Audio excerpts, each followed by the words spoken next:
Perder alguém que é da sua família ou alguém próximo de você com certeza é uma das piores sensações do mundo. Só não é pior do que você perder alguém que não sabe onde está, se está viva ou se está morta, como morreu e por que morreu. Todo dia você acordar sem ter uma resposta, perder noites de sono imaginando como estaria essa pessoa sem poder fazer absolutamente nada. Pois é assim que a família de Joshua Maddox se sentiu durante muito tempo. Olá, eu sou o Babushi e hoje eu vou estar contando um pouco mais sobre o mistério desse jovem que desapareceu misteriosamente. Joshua Maddox era um jovem de 18 anos que morava em Woodland Park, uma cidade pequena de 7.500 habitantes. Essa cidade era bastante conhecida por causa da sua beleza natural, onde ao invés de ter aqueles prédios enormes, tinha muitas árvores e trilhas, onde as pessoas podiam ter bastante contato com a natureza. E esse era o caso de Joshua, que sempre gostou de caminhar pela floresta. Ele tinha cabelos grandes e uma mente bem criativa e livre. Era um cara bem despreocupado com a vida, adorava tocar violão e passava grande parte do seu tempo escrevendo. Na escola, ele era um aluno muito inteligente e todo mundo que o conhecia gostava dele. Quando Joshua era mais novo, seus pais se divorciaram, fazendo com que ele fosse morar com seu pai Mike e seus irmãos Kate, Ruth e Zachary, com quem ele era muito apegado. No ano de 2006, quando Joshua tinha 16 anos, seu irmão mais velho, Zachary, cometeu suicídio, fazendo com que Joshua ficasse muito abalado e deprimido. Sua família também ficou bastante afetada, obviamente, mas não tanto quanto Joshua. Com o tempo ele foi se recuperando aos poucos e quase todos os dias Joshua saía para caminhar na floresta, pois esse contato com a natureza o ajudava bastante a superar esse trauma que ele havia sofrido. E em um desses dias, mais especificamente no dia 8 de maio de 2008, que ele saiu para caminhar e não voltou para casa.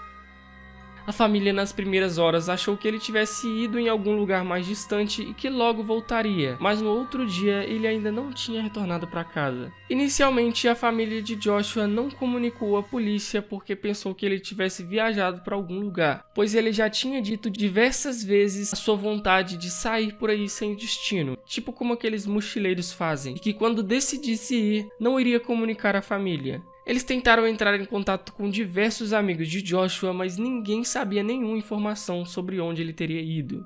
E apenas no dia 13 de maio, 5 dias após o seu desaparecimento, que a família decidiu chamar a polícia e explicar o que havia acontecido. As buscas foram iniciadas nas redondezas da cidade, mas sem sucesso. Ninguém conseguia nenhuma pista sobre ele ou qualquer informação de alguém que tivesse visto Joshua andando por aí, e a família ficava cada vez mais preocupada. Se passaram semanas, meses e nada de Joshua aparecer. Sua irmã Kate acreditava que ele poderia ter fugido da cidade para iniciar uma nova vida, tocando músicas por aí, escrevendo livros, vivendo uma vida mais livre. Sua família não tinha em mente que ele poderia ter se envolvido em algum crime ou ter se viciado em drogas, até porque a vibe de Joshua era super tranquila e ninguém nunca soube de algum desafeto que ele tivesse ou algum motivo para alguém fazer alguma maldade com ele. Anos se passaram e sua irmã Kate ainda tinha esperança de que Joshua um dia voltaria para casa com uma esposa e filhos, e que essa história tivesse um final feliz, mas infelizmente a esperança da família terminou em 2015, 7 anos depois do dia em que ele saiu de casa e nunca mais voltou. Chuck Murphy, que era um construtor de casas da região, na época estava demolindo sua antiga cabana de madeira para construir uma imobiliária. Essa cabana que ele iria demolir estava em péssimo estado de conservação por já estar abandonada há mais de 10 anos. O irmão de Chuck era quem estava morando por lá até o ano de 2005 e quando ele saiu, Chuck usava a cabana como depósito e quase nunca visitava a propriedade. Quando Chuck estava demolindo a cabana, se deparou com um corpo mumificado que estava dentro da chaminé. Ele rapidamente acionou a polícia, que foi até o local para averiguar mais sobre essa informação. E após algumas análises da arcada dentária do cadáver, foi comprovado que se tratava de Joshua Maddox, que estava desaparecido há mais de 7 anos. A família de Joshua foi comunicada e eles ficaram bastante assustados, pois eles realmente achavam que ele estaria vivo, vivendo a vida em algum lugar do mundo. E uma informação importante era que essa cabana ficava a menos de 1,5 km da casa de Joshua. O legista responsável, que na época se chamava Bourne, realizou a autópsia e alegou que o caso se tratava de um acidente e que Joshua não tinha nenhum sinal de que indicasse que ele havia sido agredido. Não havia ossos quebrados, marcas de facas ou buracos de balas que indicassem que ele tivesse sido vítima de algum homicídio. Eles alegaram também que Joshua não teria morrido instantaneamente, provavelmente teria sido de desidratação ou hipotermia. Apesar da cabana ficar a apenas 1,5 km da casa da família, não daria para ouvir os gritos de Joshua. Não haviam casas ao redor da cabana e ela era cercada por enormes pinheiros, fazendo com que quase ninguém passasse por ali geralmente. Chuck, que era o dono da cabana, disse que foi poucas vezes até lá e às vezes que ele foi, ele não notou nada de anormal. Mas mesmo o resultado final da autópsia sendo confirmado como morte acidental, Chuck discordou dos legistas e disse que não poderiam descartar a possibilidade de ser um homicídio, principalmente porque Chuck havia colocado uma barra de aço no topo da chaminé para evitar que animais pequenos entrassem por lá e essa barra simplesmente não foi encontrada.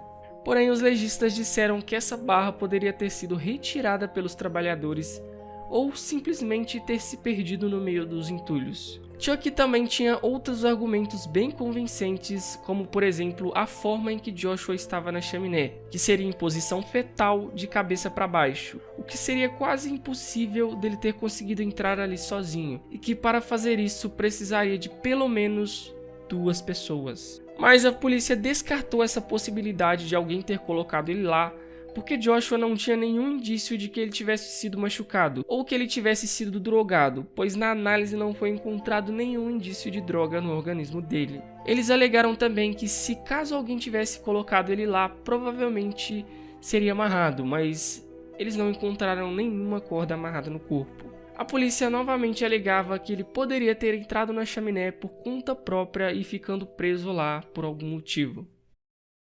Chuck não aceitava essa possibilidade e acreditava seriamente que ele tivesse sido morto por alguém. A própria família de Joshua já tinha aceitado o resultado final dos legistas, mas Chuck não. Ele lutou até o final em sua teoria. Chuck também questionou os policiais por um detalhe que ninguém soube explicar. Quando o corpo de Joshua foi encontrado, ele estava praticamente sem roupas, usando apenas uma camiseta térmica e suas roupas estavam dobradas dentro da cabana ao lado de uma lareira. E na cabana tinha um balcão de madeira que foi arrastado por alguém e colocado na frente da chaminé na intenção de fechar o acesso da chaminé para a cabana. Através de diversos argumentos de Chuck, a polícia chegou a reabrir o caso por um tempo e mesmo várias pessoas registrando ligações para o departamento da polícia informando pistas sobre o caso e até nomes de pessoas que estariam se gabando na cidade por ter matado Joshua, eles encerraram o caso dizendo que ele tinha entrado na chaminé por vontade própria e que seria uma morte acidental. E mesmo sem a polícia saber explicar como as roupas do corpo de Joshua estariam dentro da cabana, eles encerraram o caso por definitivo.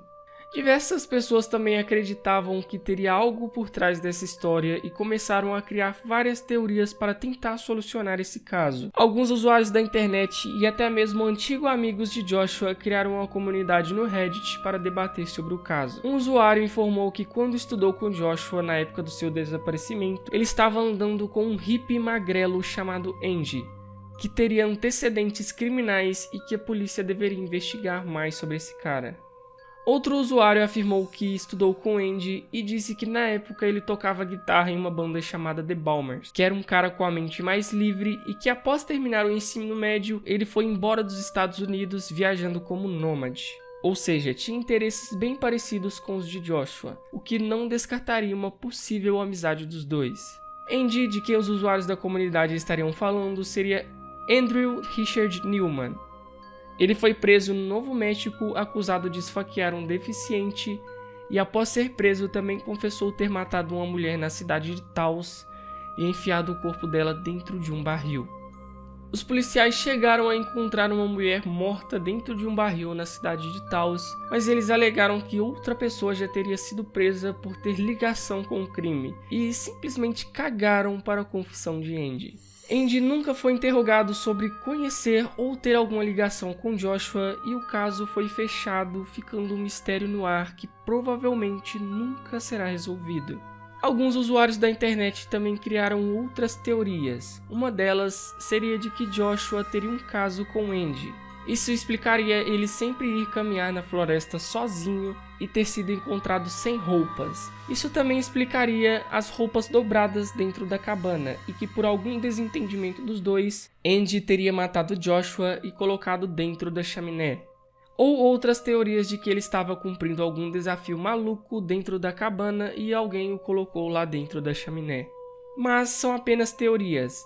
Nós nunca iremos saber realmente o que aconteceu naquele dia, mas uma coisa é fato. Se eu fosse entrar dentro de uma chaminé, eu nunca entraria de ponta cabeça da forma como Joshua foi encontrado. E acredito que a maioria de vocês também não. Se você gostou desse tipo de vídeo, deixa o like porque dá muito trabalho para fazer, o like incentiva bastante o criador de conteúdo. Vamos tentar bater uma meta de 300 likes, beleza? Valeu, falou, fui!